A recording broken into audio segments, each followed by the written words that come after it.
Hey guys, Glycermania here, coming back at you for another wrestling video today. And today we're going to be talking about 5 female wrestlers that I think are going to have a breakout 2025. So let's get into this video. And if you guys like wrestling content, you guys know what to do. Make sure to follow for more. And also keep up with my wrestling posts. Anyways, let's get into this video. Starting off with number 5, Lyra Valkyria. When Lyra Valkyria was in NXT, I didn't really care for her too much. I didn't really like her that much. But when she started going on the main roster, and when she started having like little matches with people here and there, like Nia Jax and the Women's Intercontinental Tournament, she started growing on me little by little. And I think this year depends on how they book her with the Women's IC Championship. I think this year is going to be her year to break out. Because yes, Lyra Valkyria is a star. Yes, she's good in the ring. She cuts decent promos. Her promos could be a little bit better. But I feel like this year she's going to break out with her matches, a little bit of her promo work, and also a little bit of her in-ring presence and everything. Like, I see 2025 being Lyra Valkyria's year, as long as they book her right. Number 4, Harley Cameron. Bro, like, if you haven't been watching Dynamite and Collision lately, Harley Cameron has been on fire with this build up between her and Mercedes Moné. Like, she's been on fire. AEW needs to keep up that momentum after AEW Australia. They got to keep up that momentum because you have somebody who is super talented on your females roster in Harley Cameron. Like, I could see in Harley Cameron's future, if they keep up the momentum, her winning a women's championship in AEW. It could either be in Ring of Honor, it could either be on AEW, like the TBS Championship, the AEW Women's Championship, the Ring of Honor Women's Championship, or the Ring of Honor TV Women's Championship. Like, you gotta keep her at all costs. You gotta keep up that momentum because you keep up that momentum, Harley Cameron could probably be your breakout biggest big draw woman star. And like everything of her, from her presence to like the way she sings and the way she cuts promos, just makes her look like a big deal on this AEW women's roster. And I think 2025 is going to be a good year for her if they put her in more high profile feuds and more high profile matches and everything. Number 3, Masha Slamovich. Now, I've been seeing Masha Slamovich's work in 2024, and she's a really good wrestler. Like, I've seen her work in Bloodsport. She went up against Marina Shafir, Shayna Baszler, and I forgot some other people that she went up against, but she was in Bloodsport holding the Bloodsport Women's Championship for some time. And then I've seen her wrestle in GCW against like a lot of male wrestlers, and she was pretty good when it came to that. And then her joining TNA, I was happy that she joined TNA. And I knew when her and Jordynne Grace were going to have that match, I knew she was going to win that match because Masha Slamovich and Jordynne Grace are best friends. And also, Masha Slamovich was red hot on the independent circuit. And I think this year is going to be Masha Slamovich's year. Like, WWE, I think eventually after she's all said and done with whatever she wants to do in TNA, she's probably gonna follow the same footsteps as her best friend Jordynne Grace and join the WWE.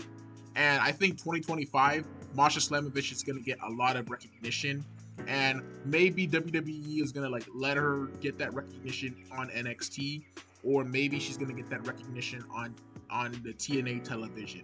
But like, I think 2025 is gonna be Masha Slamovich's year. Um, Obviously, she is red hot on the independent circuit, but her name is not that big like Jordynne Grace's name is. And I think that in 2025 we're going to see her gradually build up her name over the next couple of months. And then when she drops the title, maybe she's going to still stay in TNA, or maybe she's going to move to WWE, but we're not sure. But I see big things this year for Masha Slamovich. Number 2, Stephanie Vaquer. So when it comes to Stephanie Vaquer, like, I've seen her work a little bit in CMLL. I've seen her, of course, in AEW when she had that one-off appearance going against Mercedes Moné to drop the New Japan Strong Openweight Women's Championship. And anytime I see Stephanie Vaquer appear on NXT, like I look at her as a future women's champion on the main roster.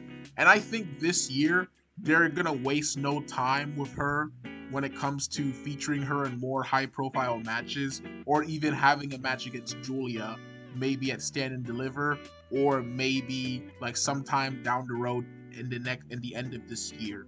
But someone like Stephanie Vaquer is gonna have a breakout year this year. Like I know last year she kind of did in CMLL and AEW a little bit, but this year in WWE, she's gonna have a breakout year and prove why she's gonna be like one of the top stars in this women's division. Because I've been watching her matches. Her match with Ren Sinclair was pretty good. Her match with JC James was great as well. And when it comes to Stephanie, like I feel like WWE is gonna feature her more prominent on the NXT roster in the future. And you gotta really feature her hard because she's really good. She has everything. Good build, good in-ring work, and good in-ring presence and everything. So yeah, 2025 is probably going to be her year when it comes to her having matches and her winning titles. Like I hope she beats Fallon Henley for the Women's North American Championship on Saturday, even though I doubt she's not going to beat Fallon Henley for it, but it would be nice if she beat Fallon Henley for it because I just feel like you got to do something with her. Number one, Tiffany Stratton. When it comes to Tiffany Stratton, yes, I know she already broke out in 2024 and late 2023 in NXT and on the main roster, but keep in mind, she is WWE Women's Champion. And this is gonna put a whole nother test to her and her character work. Like, do I think Tiffany Stratton's a good wrestler? Yes. Do I think she has a good character? Yes. But I still think she's gonna break out regardless in 2025. The reason why is because I feel like if you keep her as a tweener, and you have her go up against people like Becky Lynch again, Charlotte Flair again, like she is gonna be go up, like she is going up against Charlotte Flair at WrestleMania, and the list goes on and on and on. Then she's probably gonna get more and more better when it comes to her character work. Hopefully, she becomes less repetitive when it comes to her promos, and also she's gonna add a lot of layers to her character because I think 2025 is where Tiffany Stratton's going to become a megastar on the main roster. Like she's already cusping towards that megastar-ness on the main roster, but 2025 she's going to be a megastar. Like like her as women's champion is going to be probably one of the best women's championship reigns so far.